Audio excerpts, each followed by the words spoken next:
अवयव सिद्धि ही।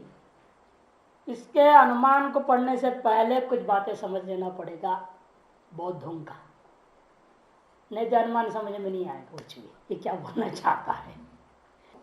जैसे आप लोगों को भी मालूम है, ज्ञान हम लोग दो प्रकार का मानते ही हैं, निर्विकल्पक और सविकल्पक। लेकिन सभी के मत में लगभग ज्ञान भी दो प्रकार का जो माना गया, दोनों को प्रामाणिक मानते हैं, दोनों को प्रामाणिक माना गया। लेकिन बौद्ध कहते हैं निर्विकल्पक जो है प्रामाणिक है और सविकल्पक अप्रामाणिक। कैसा है? अप्रामाणिक। और निर्विकल्प का ज्ञान रखते हैं ग्रहण, और सविकल्प का नाम अध्यवसाय। अध्यवसाय अप्रामाणिक है, ग्रहण प्रामाणिक है, इसलिए इसके नीचे नीचे लिखते जा रहा हूं जिनका स्वरूप है। और निर्विकल्प ज्ञान में विषय सत्य है। निर्विकल्प ज्ञान का विषय वस्तु उससे भिन्न और सत्य होता है, ज्ञान से भिन्न और सत्य भी है।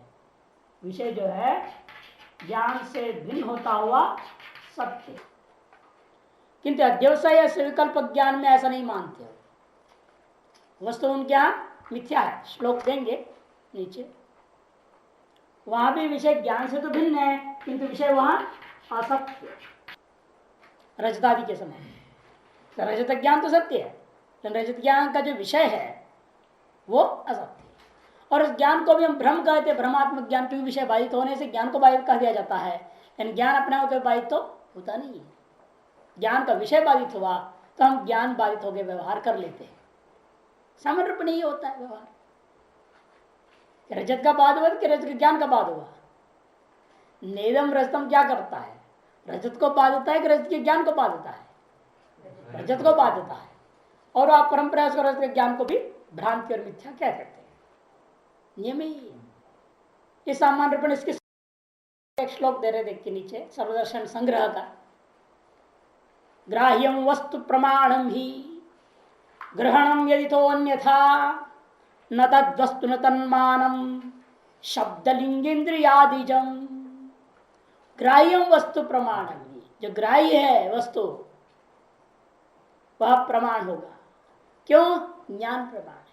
प्रमाणम ही ग्रहणम, ग्रहण ग्रहण ज्ञान का नाम है, निर्विकल्प ज्ञान का नाम है। इसे उसका विषय वस्तु ग्राह्य जो वस्तु वो भी प्रमाण है। यदि तो अन्यथा, जो कि वह विषय कैसा है? ज्ञान से। ये सब कौन कह रहा है? वही भाषिक मत, ध्यान रखना, सभी बौद्धों का मत नहीं है ये, वही भाषिकों का मत है। कई तो सर्वम शून्य में, सर्वम क्षणिकम में, उनको नहीं लेना। सौत्रांतिक और वैभाषिक ऐसे है जो कि बाह्य विषय को मानते हैं। हाँ, वो एक कहता है वो अनुमेय है, दूसरा कहता है वो प्रत्यक्ष है। वैभाषिक मत जो प्रत्यक्ष मान रहा है, प्रत्यक्ष में निर्विकल्प ज्ञान का विषय सत्य है, प्रामाणिक ज्ञान से भिन्न है। और सविकल्प ज्ञान का विषय असत्य है, अप्रामाणिक ज्ञान से भिन्न होते हुए भी उनका नाम ग्रहण और अध्यवसाय रख दिया गया। न तद वस्तु न तन्मानम, एकदम वस्तु वस्तु नहीं है, अर्थ वस्तु असत्य है। और ज्ञान में प्रमाण नहीं है। कौन सा? शब्द लिंग इंद्रियादिजम, जो आगम शब्द प्रमाण, अनुमान प्रमाण और इंद्रियों से जन्य प्रमाण, अर्थ सविकल्पक ज्ञान सब प्रकार की। सविकल्पक प्रत्यक्ष, सविकल्पक अनुमिति, सविकल्पक आगम शब्द। शब्द प्रमाण में आगम प्रमाण, किसी भी प्रमाण से सविकल्पक ज्ञान कहने का तात्पर्य क्या है? अप्रामाणिक है, असत्य है। इसे उनका कहना है अवयवी है नहीं कि सविकल्प ज्ञान क्या हो रहा है? इंद्रजन्य कौन विषय हो रहा है? ज्ञान का विषय घट, घट का अवयवी मानते हैं। और कहते जब ज्ञानी अप्रामाणिक है, ज्ञान से वस्तु भी जो भिन्न होते हुए भी वो अप्रामाणिक है, असत्य है। अतः घट नाम का चीज ही नहीं है, अवयवी नहीं है। फिर दिख रहा है व्यवहार हम कर रहे हैं, कहते वो तो केवल परमाणु पुंज है, अवयवी का भ्रांति आपको हो रहा है। जैसे आप धान्य है, ढेर है, एको महान धान्य राशि ऐसे शब्द प्रयोग कर देते हो। एक है, महान है बोलते हो कि नहीं? राशि है, सब एक वचन प्रयोग कर रहे हो। एक संख्या भी एक है, एक वचन है। एको महान धान्य राशि ही। किसका लिए प्रयोग हो रहा है? तो सैकड़ों धान है वहां में, ढेर है तो अनेकों, असंख्य है वहां ढेर में, लेकिन उसमें एकत्व का व्यवहार कर ले रहे हो, अवयवी का व्यवहार कर रहे हो। उसी प्रकार से मिट्टी के कण लाखों कण हैं और उसको आप घट करके बोल रहे हो मिट्टी के कण। और निर्विकल्प का विषय होगा सत्य कारण बता वस्तु। जितना भी कार्य हम जब इंद्रियों से चाहे शब्द से चाहे अनुमान से जान लेते हैं वो सारे अवयवियां उनके मत में है नहीं, मिथ्या है, असत्य है। अब उनका हमें खंडन करना है, अवयवी सिद्ध करना है। इसे पूर्व पक्ष हमारे यहां कौन है? वही भाषिक बौद्ध। उसके जवाब में अनुमान बना रहे अभी वैशेषिक दर्शन वाले अवयवी को सिद्ध कर देंगे। सविकल्पकम सविकल्पक व्यतिरिक्त प्रमात्वात् निर्विकल्पक प्रमावत। दृष्टांत हम किसको लेंगे? बौद्धों का ही लेंगे। निर्विकल्पक प्रमा हमारा दृष्टांत है। निर्विकल्प प्रमा कैसे है उनके मत में? वह सत्य है और विषय उस ज्ञान से भिन्न होता हुआ सत्य। यथा तथा हम अनुमान कर दिए सविकल्प ज्ञान भी प्रामाणिक है, सत्य है, और उसका विषय भी उससे भिन्न होता हुआ। उसके बाद जो निर्विकल्प ज्ञान उसने जो कहा है उसको हम सविकल्प में ही अनुमान सिद्ध कर दिया। सविकल्पकम पक्ष है, माने सविकल्पक ज्ञानम कैसा है? वो सविकल्पक व्यतिरिक्त प्रमा, और सविकल्पक ज्ञान से भिन्न जो उसका अपना विषय है उस विषय के लिए वो प्रामाणिक है, अप्रमा नहीं है। प्रमात्वात् क्योंकि प्रमा है, ज्ञानत्वात्। जैसे निर्विकल्पक प्रमावत, जो उभय मत स्वीकृत है। निर्विकल्पक प्रमा का विषय ज्ञान से भिन्न और सत्य है, क्योंकि निर्विकल्प ज्ञान भी प्रामाणिक है, प्रमा है। ये हम वैशिष्टिकों में स्वीकार करते हैं, बौद्ध भी स्वीकार तो कर ही रहा है। इसलिए उभय मत सम्मत दृष्टांत हो गया ना हमारे लिए। इस उभय मत सम्मत दृष्टांत को लेकर के हम क्या करेंगे?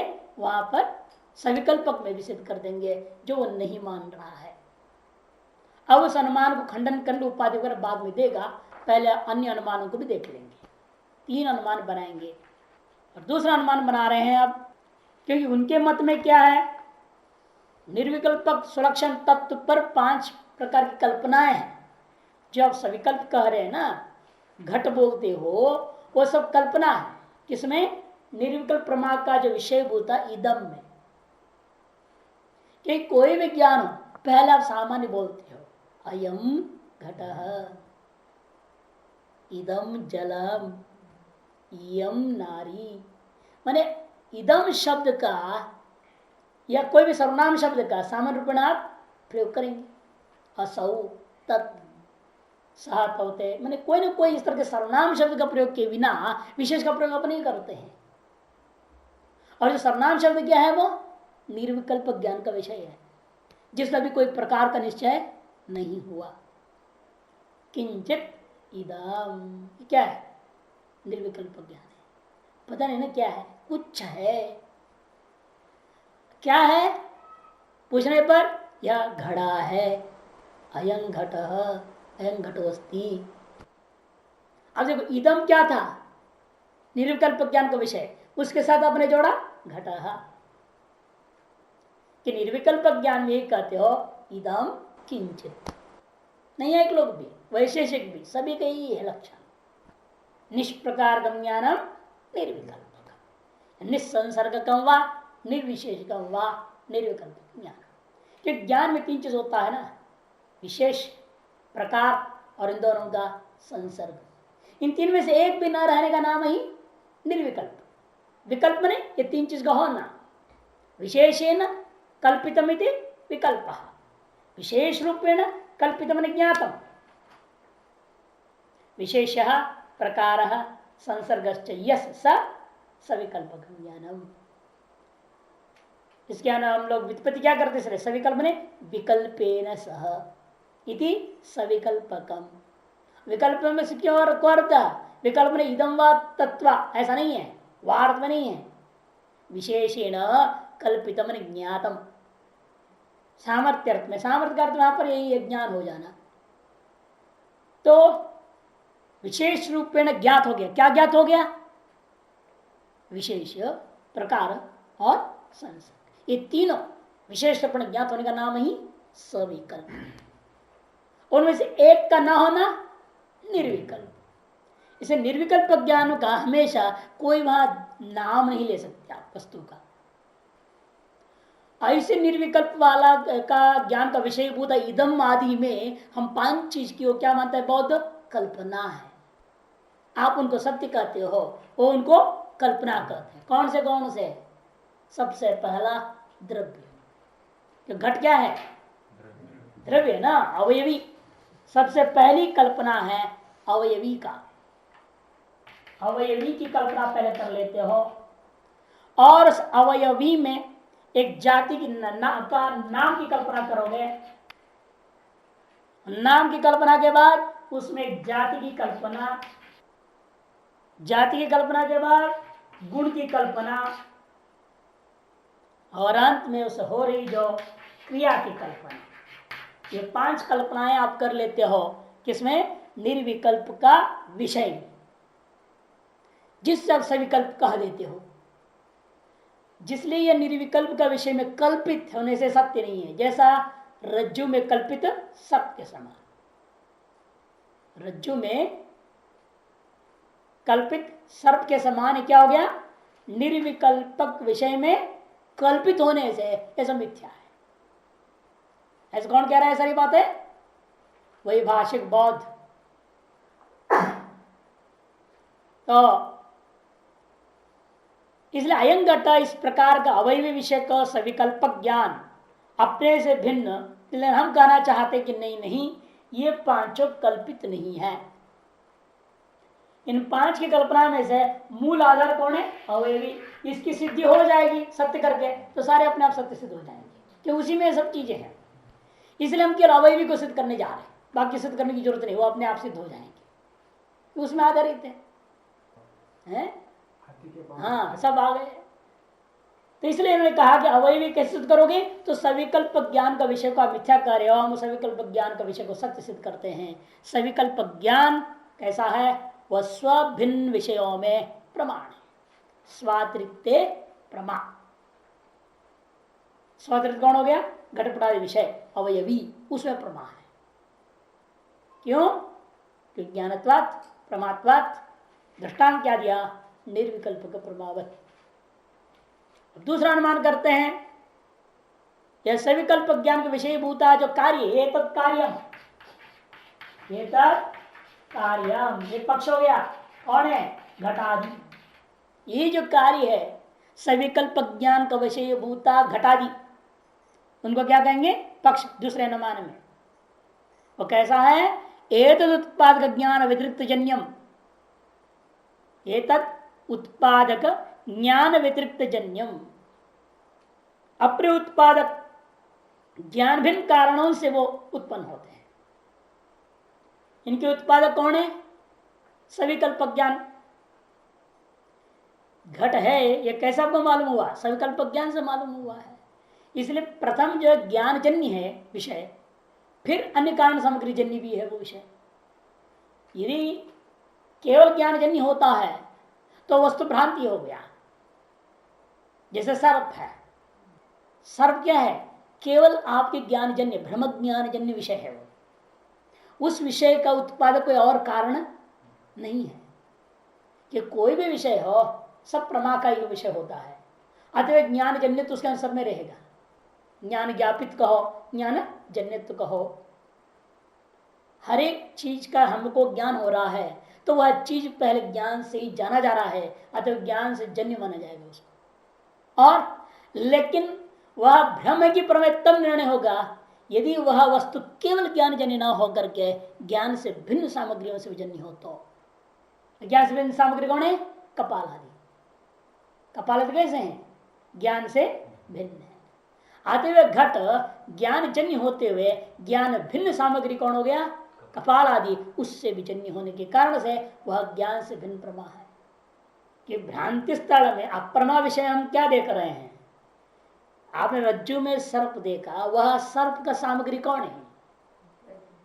है? रज्जु से कभी सर्प पैदा होगा? तो इसीलिए रज्जु से पैदा हुआ ही नहीं, वो हमारे भ्रम से दिख रहा है ना, इसका नाम ही कह रहे हैं भ्रम ज्ञान का विषय। अतः आपकी भ्रांति ज्ञान से कल्पित है, वृत्तियों की कल्पना है। वेदांत भाषा में कहेंगे तो आपकी वृत्ति ने वही कल्पना किया हुआ है, उसका कोई सामग्री नहीं, इसीलिए कल्पित। उसको सामग्री होता है क्या? कोई सामग्री नहीं होता। अब गंगा जी किनारे में कल्पना कर लो बहुत बड़ा आश्रम का, तो उसकी क्या सामग्री है? कौन सी ईंट आया, कहां से आया, कितने पत्थर लाया, कहां से लाए, क्या अकाउंट है उसका? रहेगा कुछ अकाउंट उसकी? कुछ भी नहीं, कल्पना है। वो अकाउंट की भी कल्पना कर लो भले। लेकिन कल्पित वस्तु कहने का मतलब क्या है? कल्पित वस्तु ज्ञान के अलावा उसकी कोई सत्ता नहीं। आपने कहा ना प्रातिभाषिक, यावत काल ज्ञान है तावत काल पर्यंत उसकी अस्तित्व है। इसको प्रातीतिक भी बोलते हैं, प्रतीति पर्यंत रहना। प्रातीतिक को प्रातिभाषिक को एक ही चीज है। जब तक वो आपकी भ्रांति ज्ञान चल रहा है, वृत्ति बनी हुई है, तब तक कुछ चीज है, उसे खत्म हो गया, उसकी बात तो रहता नहीं। लेकिन यदि वह सर्प अन्य सामग्री जन्य होता तो घर आपको सर्प ज्ञान मिट जाए तो भी सर्प रहता। भ्रांति स्थल में से नहीं होता, घट आदि में है। आपने भी घट ज्ञान कर लिया, बाद में पट ज्ञान कर रहे हैं, तो घट नष्ट हो जाएगा। व्यावहारिक घट जो है कभी नष्ट नहीं होता। क्यों? क्योंकि ये जब घट ज्ञान जान रहे हो, यदि वो भी घट ज्ञान का सामग्री इंद्रियादियों से वो भी जन्य है, ज्ञान पैदा हुआ, ज्ञान का विषय उसकी सिद्धि कर रहा है, तो वो भी ज्ञान प्रतीत काल पर्यंत वो भी है। लेकिन ज्ञान की सत्ता से अतिरिक्त सत्ता भी उसकी अपनी है। क्यों है? क्योंकि ज्ञान से जन्य होता हुआ ज्ञान भिन्न सामग्री से भी वो जन्य है। ज्ञान में सामग्री कौन है? कपाल आदि, उनसे जन्य है। जो ऐसा वस्तु होता है वो ज्ञान से भिन्न होता हुआ शक्ति भी होता है। जो केवल ज्ञान जन्य हो वो ज्ञान भिन्न सामग्री जन्य नहीं रहेगा, वो भ्रांति होगी, मिथ्या होगा। और जो ज्ञान जन्य होता हुआ ज्ञान से भिन्न सामग्रियों से भी जन्य होता है, वही कैसा होता है? सत्य होता है। अतः वेद कार्य घटादि कैसा है? सत्य है। क्योंकि इस घट को पैदा करने वाला एक ज्ञान से जन्य होता हुआ, एक ज्ञान से भिन्न सामग्री से भी वो जन्य है। दोनों जन्यत्व घटादि में आ जाता है। ये तो उत्पादक जो ज्ञान, ये तो उत्पादक कौन सा ज्ञान है? सविकल्पक ज्ञान। उस सविकल्पक ज्ञान से भिन्न कौन है? सामग्री कपाल आदि, उससे जन्य है। क्यों? कार्यत्वात्, कार्य के समान। अब एक तीसरा अनुमान लाते हैं निर्विकल्प का। निर्विकल्पक ज्ञान की विषयभूत वस्तु निर्विकल्पक उत्पादक ज्ञान व्यतिरिक्त जन्यम, वह उत्पादक ज्ञान भिन्न सा कारणों से उत्पन्न होते हैं, क्योंकि वो भी एक कार्य है। निर्विकल्प उत्पादक ज्ञान व्यतिरिक्त जन्यम कार्यत्वात्, कार्य होने से। या पक्ष में वस्तु को लेना, ज्ञान को नहीं लेना। निर्विकल्पकम वस्तु, निर्विकल्प ज्ञान का विषय को पक्ष बनाना है, विषयों को। जैसे पूर्व अनुमान में क्या, दूसरे अनुमान में सविकल्प ज्ञान का विषय को बनाया। ये तत्कार्य से क्या लेना? सविकल्प ज्ञान का विषय घटादि। ये तत्कार्य का मतलब घटादि है। घटादि का मतलब क्या? सविकल्प ज्ञान का विषय, दूसरा अनुमान। तीसरा अनुमान निर्विकल्प ज्ञान का विषय। इसके जैसे उसको भी हम सब बना के दिखाना चाहेंगे ना, क्योंकि वो लोग क्या मानते हैं? निर्विकल्प ज्ञान के विषय को सत्य मानते हैं। उनका अनुमान क्या है? वो अनुमान यही है, निर्विकल्पक विषय कैसा है? निर्विकल्प ज्ञान जन्य होते हुए उस भिन्न सामग्री से जन्य है। निर्विकल्पोत्पादक ज्ञान व्यतिरिक्त जन्यम कार्यत्वात् ज्ञानांतरवत, दूसरे ज्ञान के समान उनके मत में। और हमारे मत में सविकल्पक वच्च। इस तरह से तीन अनुमानों से अवयवी सिद्ध हो गया। अतः अवयवी को मानना ही पड़ेगा। अवयवियों के बिना अन्य चीजें हो व्यवस्था हो ही नहीं सकती है।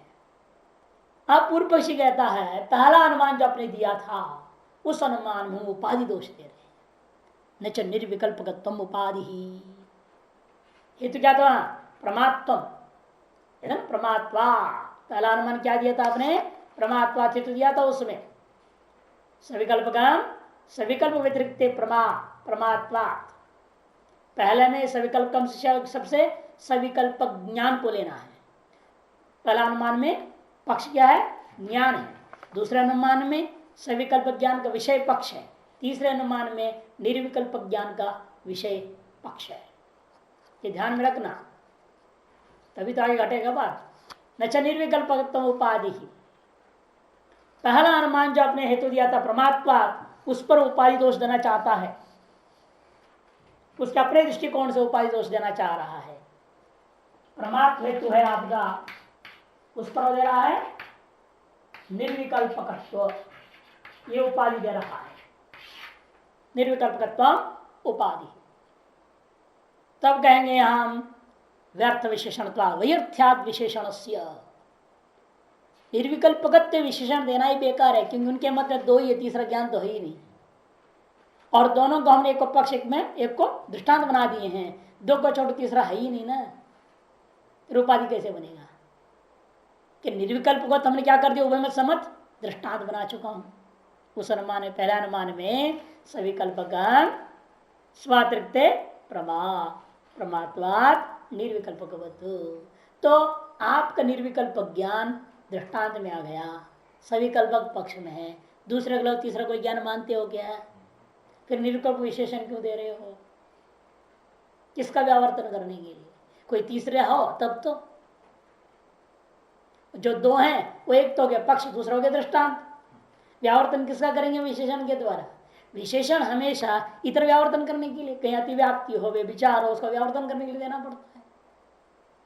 जैसे किसी क्लास में दो लड़के हैं, एक ही नाम है, दोनों का गोविंद, क्या करना पड़ेगा? गोविंद नंबर 1, गोविंद नंबर 2, है ना? कुछ ना कुछ तो बोलना पड़ेगा ना, नहीं तो व्यावर्तन कैसे करोगे? नहीं तो दोनों इकट्ठा लगे, हर बार गोविंद बोला तो दोनों आ जाएंगे। तो कुछ ना कुछ आप विशेषण दे करके उनको व्यावर्तन करते हैं। तो इस तरह से अतिव्याप्ति विचार हो कहीं ना कहीं, तभी व्यावर्तन करने विशेषण देना पड़ता है। और ये दो से भी तीसरा जब है ही नहीं, तो अतिव्याप्ति या विचार हो नहीं सकता। अति व्यावर्तन में विशेषण देना व्यर्थ विशेषण का दोष हो गया। उपाधि में उपाधि का निर्विकल्पकत्व जो कहना, निर्विकल्प शब्द जो प्रयोग किया, यह व्यर्थ हो गया। न निर्विकल्पकत्व उपाधि, क्यों? वैर्थ्याद विशेषण से, विशेषण ही व्यर्थ हो जाता है। यत् प्रकाशते तद ज्ञानम यथा संप्रतिपन्नम, स्वप्रतिपन्न स्वप्न जगत यतो प्रकाशते विवादास्पद इति नात्र प्रकरण समत्वम उभयवाद शब्दाश्रय से दुर्निरूपत्वा। पूर्व पक्ष कहना चाहता है यहां पर घटादि वस्तु ज्ञान का सबसे भिन्न नहीं है। दूसरे अनुमान पर दोष दे रहा है। अभी आपने घटादि के दूसरे अनुमान क्या सिद्ध किया? ज्ञान से भिन्न सिद्ध कर दिया ना। ज्ञान वितरिक सामग्री जन्य होने से ज्ञान से भिन्न अतएव सत्य है बोला आपने, तो उस पर कहता है कि नहीं नहीं, ज्ञान से भिन्न घट है ही नहीं, अतएव मिथ्या है, रजत के समान या स्वप्न के समान। उभय में सम्मत क्या है? स्वप्न। स्वप्न के पदार्थ क्या ज्ञान से भिन्न है? इस स्वप्न को क्या बोलते हैं? प्रातिभाषिक सत्ता। क्यों प्रातिभाषिक बोलते हैं? यावत काल पर्यंत स्वप्न ज्ञान है, तावत काल पर्यंत घट उस स्वप्न के घटादि पदार्थ होते हैं, उससे उत्तर या अनंतर या पूर्व काल में नहीं रहता। तत्व पूर्व पक्षी कहता है ये घटादि कैसे हैं या नहीं दिया, अनुमान समझ लेना पहले। उनका अनुमान को चाहे लिख लो, जिसके अंदर दूसरा अनुमान के लिए सब प्रति खड़ा कर दिया। आपने कहा घटादि, आपका अनुमान क्या था? घटादि व्यतिरिक्त कारण सामग्री जन्य है ना, व्यतिरिक्त ज्ञान व्यतिरिक्त सामग्री जन्य, ये आपका था। ज्ञान व्यतिरिक्त सामग्री जन्य ये था ना। दूसरा अनुमान ही किया था आपने। घट कैसा है? ज्ञान व्यतिरिक्त सामग्री जन्य है। क्यों? आपने हेतु दिया था कार्यत्वात्। अब वो कहता है कि नहीं, घटादि जो है ज्ञान स्वरूपम में, ज्ञान व्यतिरिक्त सामग्री जन्य नहीं है, किंतु ज्ञान स्वरूपम में घटादि ज्ञान स्वरूप ही है। क्यों? प्रतीयमानत्वात्, प्रतीति विषयत्वात्, प्रतीति विषयत्वात्। दृष्टांत क्या कह रहा है वो?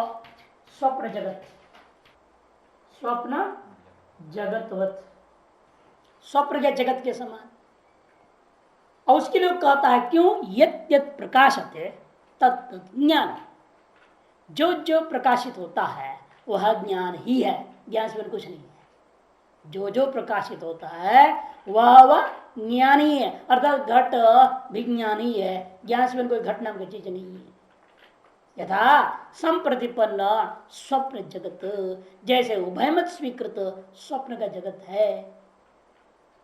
ये तो प्रकाशते विवादास्पदम इति, और जो विवादास्पद आप घटादि कैसा है? वो भी प्रकाशित हो रहा है ना। विवादास्पद जो घटादि, जो आपके अनुमान घटादि, विवादास्पद विषय यही था।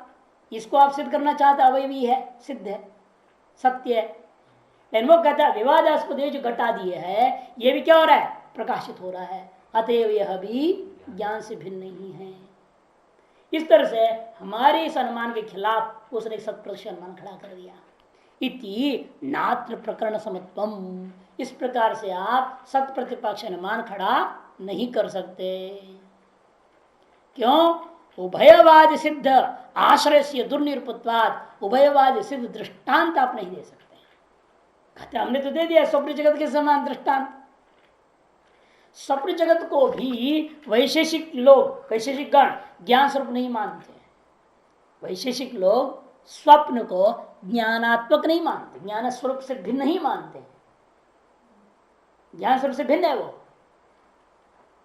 जैसे उनका कहना है कि जो भ्रम होता है, क्योंकि नैयायिक और वैशेषिक लोग अन्यथा ख्यातिवादी है, विवर्तवादी नहीं है। अन्यथा ख्याति में क्या होता है? अन्यत्र विद्यमान वस्तु को मैं यहां देख रहा हूं, हटस्थ दुकान में विद्यमान चांदी को या शिप में देखा, जंगल में जब शौच करने गया वहां देखा, वह सांप को यहां रस्सी में देखा। इसलिए वो जो सांप है ज्ञान से भिन्न सत्य है ना। जो भ्रम का विषय भूता जो सांप है या चांदी है, सोना है, जो भी है, ये सब ज्ञान से भिन्न होता वो सत्य है। किनके मत में? वैशेषिकम नहीं है। इसे उनके मत में ज्ञान का विषय बाधित नहीं हो रहा है, ज्ञान ही बाधित हो जाता है। नेदम रजतम के द्वारा ज्ञान ही बाधित हो गया। इसे ज्ञान ही ब्रह्म ज्ञान होता है। वेदांत में ज्ञान बाधित नहीं होता, कि ज्ञान तो बाधित हो ही नहीं सकता। ज्ञानम चैतन्यम, चैतन्य का बात कैसे करोगे? वहां तो विषय बाधित होता है, ज्ञान कोई बाधित नहीं हो सकता। विषय के ज्ञान का विवर्त था वहां विषय। लेकिन जो अन्यथा ख्यातिवादी है, इनके मत में ये नहीं बोल सकते आप, क्यों? इनके मत में दुकान का रजत यहाँ दिख रहा है, जंगल का सर्प यहाँ दिख रहा है, और जंगल का सर्प तो मिथ्या नहीं है ना। दुकान का रजत मिथ्या है क्या? नहीं है। फिर वो यहाँ दिखाई दिया, इतना अंश में भ्रांति है। अजब ज्ञान भ्रांति हुई थी, विषय भ्रांत नहीं है। इसे उनका मत में वैशेषिक का कहना है, ये जो दृष्टांत आपने दिया ये उभय मत स्वीकृत नहीं है। हमारे मत में स्वप्न का जगत स्वप्न ज्ञान से भिन्न होता हुआ सत्य है, अन्यत्र सिद्ध है। अतएव दृष्टांत असिद्ध हो गया। पूर्व पक्षी जो दिया था उभय मत दृष्टांत स्वीकृत करके, यह दृष्टांत असिद्ध हो जाने से यह अनुमान पूरा खत्म हो गया कि व्याप्ति का आधार दृष्टांत, व्याप्ति के बिना अनुमान नहीं होगा। और दृष्टांत में ही व्याप्ति ग्रहण हुआ, दृष्टांत ही भंग हो गया, तो पूरा नींव ही खत्म हो गया। इसे कहते हैं तुम्हारा दृष्टांत ही सिद्धाश्रय। मैंने सिद्धाश्रय किसका नाम है? दृष्टांत को दूसरे शब्दों सिद्धाश्रय बोलते हैं। सिद्धाश्रय कहते हैं दृष्टांत को। दिया ना मूल में उभयवादी सिद्धाश्रय, सिद्धाश्रय से मैंने दृष्टांत दुर्निरूपत्वात्, उभय मत स्वीकृत से एक दृष्टांत आप कभी दे नहीं पाओगे। कि हमारे यहाँ ऐसा कोई ज्ञान नहीं है जिसका विषय ज्ञान रूप ही हो। ऐसा हम कोई भी ज्ञान को मानते ही नहीं। ज्ञान तो दो ही है, प्रमा या अप्रमा। प्रमा का ज्ञान विषय भी सत्य है और अप्रमा का ज्ञान विषय भी सत्य है। एक तो स्वपुरः सत्य है, एक अन्यत्र सत्य है ना। अब जैसे अयम घट आपने देखा, एक ज्ञान से भिन्न घट है और अपने सामने रहता हुआ वो सत्य है। और रजत शिव पे देखो, रजत क्या है? अपने सामने में रजत नहीं है, अन्यत्र रजत है और वो सत्य है। अतिरिक्त ब्रह्म ज्ञान का विषय हो चाहे यथार्थ ज्ञान का विषय हो, दोनों विषय सत्य। स्व पूरा देश में हो चाहे अन्य देश में हो, सत्य तो है। अच्छा, हमारे यहाँ ऐसा कोई ज्ञान ही नहीं होता जिसका विषय असत्य हो। इसलिए उभय मत स्वीकृत दृष्टांत जो तुम ढूंढ रहे हो असत्य सिद्ध करने के लिए घटादियों में दृष्टांत मिलेगा ही नहीं। वही करे दुर्निरूपत्वात् एतेना, इसी के आधार पर अन्य जितने अनुमान वो देते हैं अवयवी सिद्धि का, वो सबको इसी आधार पर खंडन करना। बस हमारे जो दिए हुए 3 अनुमान के आधार पर उनके सारे अनुमान अपने आप खंडन हो जाता है। और उन्होंने एक अनुमान नहीं किया है, 22 अनुमान से उन्होंने अवयवी सिद्धि किया और 22 अनुमान पूरे को कदम 3 अनुमान से ध्वस्त हो गया। और कोई हेतु देने की जरूरत नहीं है उनके अनुमानों को खंडन करने। इसलिए नहीं वह वस्तुत्वादियोपि निरस्ता, वस्तुत्वाद ऐसे हेतु देते हैं वो भी निरस्त हो गया। वही दे रहे अनुमान आगे उनका अनुमान विमतम ज्ञानात्मकम वस्तुत्वाद सत्वाद संप्रतिबंधवद इति। विवादास्पद घटादि के वस्तु ज्ञान स्वरूप ही है। विमत कौन है? घटादि। घटादि विवादास्पद है, वो है या नहीं निर्णय लेने जा रहे हैं हम। इसे पूर्व पक्ष का तो है ही नहीं, ज्ञानात्मकम ज्ञान स्वरूप वाला ही है। क्यों? वस्तु होने से, वस्तुत्वात् संप्रतिपन्नवदिति, संप्रतिपन्न के समान। तब सिद्धांति कहेगा ज्ञान भी वस्तु है खुद। ज्ञान को पक्ष कोटि में रखो तो क्या हो जाएगा? और उभय मत सिद्ध दृष्टांत यहां भी नहीं मिल पाएगा। क्यों? हमारे यहां कोई भी वस्तु हो वो ज्ञानात्मक नहीं है। ज्ञान को छोड़कर, ज्ञान से सकल वस्तु ज्ञानात्मक नहीं है, एक मात्र ज्ञान ही ज्ञानात्मक है। ज्ञान ही ज्ञानात्मक है, बाकी कोई वस्तु ज्ञानात्मक नहीं है। सब कुछ ज्ञान भिन्न होता हुआ सत्य है। अतः उभय मत स्वीकृत एक दृष्टांत आप दे नहीं पाओगे। इस तरह से पूर्वोक्त दोषों को ही द्वारा यहां सब दोष दे सकते हैं। लेकिन एक और अनुमान करते हैं, यदि परमाणु पुंज होता, स्थूलत्व का निश्चय कैसे हुआ? विरोधी। यदि घट ज्ञान स्वरूप ही है तो घट में ज्ञान का सारा सुलक्षण आना चाहिए ना। घट ज्ञान कैसा है? अंतर है। और घट कहाँ है? बाह्य है। ज्ञान कैसा है? सूक्ष्म है। घट कैसा है? स्थूल है। ज्ञान गुणात्मक है, घट द्रव्यात्मक है। वैशेषिक दृष्टिकोण से बोल रहा हूं। ज्ञान को गुणात्मक इसलिए कहा। वेदांत के संस्कार वालों को न्याय वैशेषिक पढ़ाना बड़ा मुश्किल होता है। वो जब भी बोलेंगे सीधा वेदांत लाएंगे, ठप। अरे ज्ञान तो गुण का है बोल देंगे। इसलिए वैशेषिक दर्शन पढ़ रहे, दिमाग पूरा वैशेषिक चैनल में रखो, वेदांत चैनल अलग रखो दिमाग में। जैसे टीवी में अनेक चैनल होते हैं, यहाँ भी अनेक चैनल बनाकर रखना है। देखो हार्ड डिस्क वगैरह कमाल है ना, देखिए ना, एक टुकड़ा होता है, बस आप जितने चाहो उतना पार्टीशन बना देते हो। जब जो टाइप के जिस पार्टीशन में जो चैनल वही वहां जाके बैठेगा, दूसरे को नहीं पूछेगा वो। वैसे आपका भी होना चाहिए, दिमाग एक हार्ड डिस्क है, उसका पार्टीशन कर दो। जैसे एक न्याय पार्टीशन अलग होगा, है ना, हार्ड डिस्क में सांख्य का पार्टीशन, योग का पार्टीशन, वेदांत का पार्टीशन कर दो, और जो विज्ञान जहाँ डालना वहाँ डालते जाना, तब पर समस्या नहीं होती। नहीं तो इधर उधर क्लेश हो जाता है सब। तो स्थूल विकल्प बाह्य अर्थ है प्रमाण। जो स्थूल विकल्प होते हैं, इस प्रकार विकल्प ज्ञान का बाह्य घटादि स्थूल वस्तु, विकल्प ज्ञान कैसा है? बाह्य घटा स्थूल वस्तुओं का प्रमापक हो जाता है। बाह्य अर्थे प्रमा। स्थूल विकल्प ने स्थूल विषयक विकल्प ज्ञान कैसा है? बाह्य विषय में प्रमा है, प्रमात्मा। या स्थूल विकल्प से चौथे के अनुमान में विकल्प से ज्ञान को ही लेना। स्थूल विषयक सविकल्प ज्ञान ऐसे लेना। स्थूल विषयक सविकल्प ज्ञान कैसा है? बाह्य अर्थे प्रमा। स्वभिन्न बाह्य स्थूल विषय में प्रमा है। क्यों? प्रमात्वात्, प्रमा होने से हेतु। रूप दर्शनवद, रूप दर्शन के समान। इति अवयवी सिद्धि ही, इस प्रकार से अवयवी की सिद्धि हो जाएगी कि विज्ञान सूक्ष्म है। विज्ञान क्या है? बौद्ध मत में सूक्ष्म है। विज्ञान कैसा है? आंतर है, क्योंकि बाहर कुछ भी है नहीं ना, सब मिथ्या है। विज्ञान आंतर है, सूक्ष्म है, आंतर है, अस्थिर है ना, और एक स्वरूप वाला होता है। विज्ञान का अनेक स्वरूप नहीं है। लेकिन ठीक विपरीत इन सब चीजों को आप देख रहे हैं। घट में क्या देख रहे हैं आप? स्थूलता देख रहे हैं, सूक्ष्म नहीं है वो स्थूल है। आंतर नहीं है किंतु बाह्य है। अंतर नहीं है ना, बाह्य है। कौन? घट आदि। और अस्थिर नहीं है, स्थिर है। घट क्या है? स्थिर है, बहुत समय तक वैसे का वैसे रहता है। और विज्ञान तो चंचल है, बदलते रहता है ना। उनके क्षणिकम, सर्वम क्षणिकम, क्षण क्षण बदल रहा है, विनाश हो रहा है, पैदा हो रहा है, विनाश हो रहा है, पैदा। अस्थिर हो गया ना उनके मत में। हमारे यहाँ घट क्या है? उनकी विज्ञान से ज्यादा अच्छा है, स्थिर है। ठीक विरुद्ध है ना।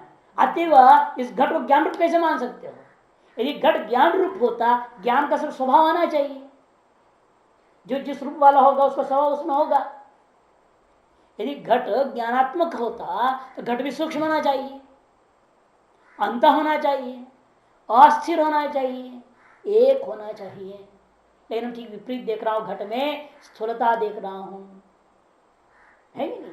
सूक्ष्म सूक्ष्म विरुद्ध में स्थूलता को देख लिया, आंतरता के विरुद्ध में बाह्यता का अनुभव आ रहा है, अस्थिरता के विरुद्ध में स्थिरता का अनुभव हो रहा है, और एकत्व के विरुद्ध में अनेकत्व अनुभव हो रहा है। कि घटे गए कि अनेक है? अनेकों घटे। अतएव भी घट ज्ञानात्मक नहीं हो सकता, जब ज्ञान से भिन्न पदार्थ में ज्ञान प्रमाणिक हो जाएगा। बाह्य अर्थ है प्रमात्वात् रूप दृष्टि अवयवी सिद्धि ही।